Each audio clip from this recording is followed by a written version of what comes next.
Bună ziua și bine v-am găsit la o nouă rețetă pe acest canal. Astăzi vom face cornulețe fragede cu nucă, cornulețe fără umplutură, bineînțeles de post vegane, și le putem face și dietetice dacă nu adăugăm zahăr în compoziția lor și deasupra. Este o rețetă foarte simplă. Făceam aceste cornulețe și când eram acasă și mi-aduc aminte de copilărie. Ingredientele le veți găsi ca de obicei jos sub video în descriere. Atingeți acolo de scrie altele și apoi mai multe și le voi aminti și acum. Aici am 300 de grame de făină albă de grâu. Eu am folosit tip 650. Am adăugat un praf de sare și 70 de grame de zahăr brun pe care l-am măcinat. Am adăugat și o linguriță de praf de copt, dar puteți să-l omiteți. 150 de grame de nuci măcinate, coajă rasă de portocală și de lămâie, pe care eu le am la borcan, și 150 de mililitri sau 150 de grame de ulei de cocos topit. Eu am folosit un ulei de cocos presat la rece, bio, dar puteți folosi un unt vegetal. O să vă las sus în dreapta și în descriere o rețetă de unt vegetal. Și am adăugat și zeama de la o portocală.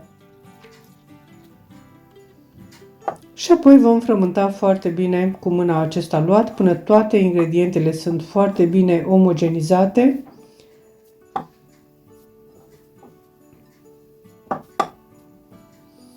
Aluatul este puțin sfărâmicios, așa trebuie să fie.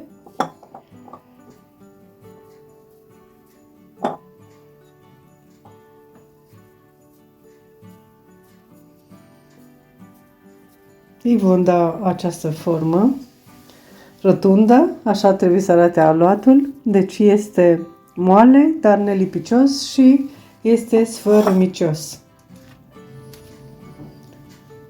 Putem să-l dăm și la frigider pentru 10-15 minute la rece și apoi vom forma cornulețele într-o tavă din aceasta mare de aragaz pe hârtie de copt. Le vom așeza, le vom da această formă de semilună. Acum putem să întindem pe masa de lucru și să tăiem bucățele mici de aproximativ 10-15 grame, sau putem să facem așa cu mâna, cum le fac eu, deci eu rup bucăți mici de aluat pe care îl strâng în mână și formez, le dau această formă de semilună și pun în tava de aragaz pe hârtie de copt. Preîncălzim cuptorul la 170 de grade și vom introduce tava în cuptor pentru 15-20 de minute, 25 acum depinde de cuptor. Eu am cuptor electric pe care l-am încălzit sus și jos, dar veți vedea când se rumenesc pe talpă și deasupra, atunci sunt gata.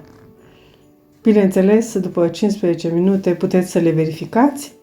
Apoi le vom pune pe un platou și le vom presăra cu zahăr brun măcinat, am folosit eu, dar puteți folosi pudră de stevia și în interior și deasupra dacă nu doriți să folosiți zahăr în această rețetă. Eu vă doresc poftă bună, vă mulțumesc pentru vizionare și vă aștept la o nouă rețetă data viitoare. Totodată vă rog, dacă doriți să mă susțineți pentru a continua, abonați-vă la acest canal pentru că este gratuit, lăsați un comentariu și distribuiți rețetele dacă vă plac. La revedere! O zi bună!